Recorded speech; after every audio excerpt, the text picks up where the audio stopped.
পরিষ্কার ভাষায় বলে দিচ্ছি, ওই গঠিত এক নেতা কর্মী ঈদের পর থেকে আমি অনুরোধ করবো সাবধান হয়ে যাওয়ার জন্য। একদম পরিষ্কার কথা আজকের মিটিংয়ে, সাবধান হয়ে যেতে হবে।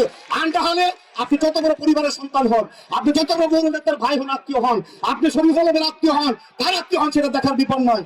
আমার জীবনের সবকিছু সর্বস্ব নষ্ট করে দিয়ে এই মাঠ তৈরি করেছি। আমার জীবনের সবকিছু নষ্ট করে দিয়ে আমার দলের নেতা কর্মীদের, গরিব কান্দাল নেতা কর্মীদেরকে সাথে নিয়ে এই মাঠটা তৈরি করেছি।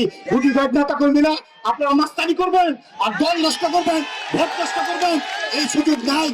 যদি কোনো সুবিধা অসুবিধা থাকে আমি আছি, আমার থানা বিএনপি পৌর বিএনপির কাছে আপনারা আসবেন, কথা বলবেন।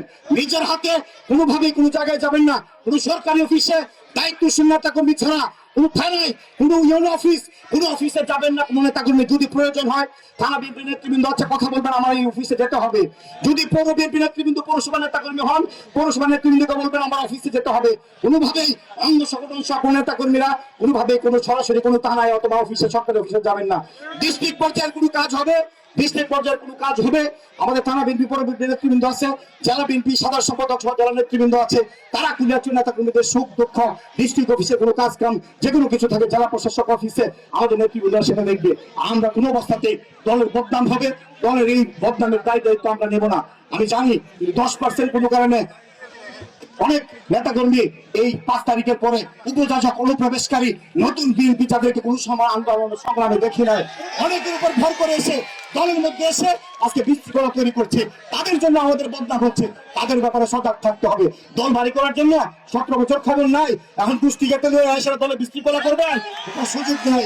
আমি শরীফুল আলম 32 বছর রাজনৈতিক জীবনে অলি গলি আনাচে কানাচে খেতে খামারে আইলে লাইলে এমন কোনো নেতা কর্মী আমি তাদেরকে চিনি না।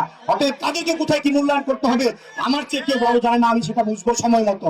অতএব এখন এসে আমার ত্যাগী কর্মীদেরকে কোনি মারবেন আর ধাক্কা মারবেন, জায়গার কোনো সুযোগ নাই। অবশ্যই আমি আগেও বলেছি, আজকেও বলি, আমি সময় আসলে সে 32 নম্বরের সিরিয়ালের ওই কর্মীটাকে আমি খুঁজে বের করবো ইনশাআল্লাহ। অতএব আপনাদের কাছে আমার অনুরোধ, আপনারা সবাই ঐক্যবদ্ধ থাকবেন, সজাগ থাকবেন, মানুষের কাছে যান, জনগণের কাছে যান, জনগণের কাছে কর্মসূচি বলেন, আমার দলের 31 দফার কথা বলেন, আমার নেতা আমি কি করতে চাই, আমি শরীফুল আলম আপনাদের ভাই বন্ধু হিসেবে আমার মেসেজটুকু মানুষের কাছে পৌঁছান। মানুষ যদি মনে করে আগামী দিনে ভোটের অধিকার আসে, আমাদেরকে ভোট দিবে, আমরা সংসদে যাবো, পার্লামেন্টে যাবো বা দেশ পরিচালনার দায়িত্ব পাবো। মানুষ যদি মনে করে আমরা যোগ্য নই, আমাদেরকে জনগণ যে রায় দিবে আমরা মাথা পেতে দিব, তাই না? সেই কারণে যেহেতু জনগণই আমাদের শেষ ভরসা, উপরে আল্লাহ, নিচে জনগণের বাইরে আমাদের কোনো ভরসা নাই। অতএব জনগণের উপর, আল্লাহর উপর আস্থা রেখে জনগণের কাছে যান, সবার কাছে যান। নির্বাচন হবে, যত ষড়যন্ত্র হোক না কেন, ইনশাআল্লাহ বাংলাদেশে নির্বাচন হবে এবং বাংলাদেশের মানুষের ভোটের অধিকার আমরা ফিরিয়ে দেব। আর যদি 17 বছর ক্ষমতার বাইরে ছিলাম, যতদিন খুশি থাকতে হয় আমরা থাকবো।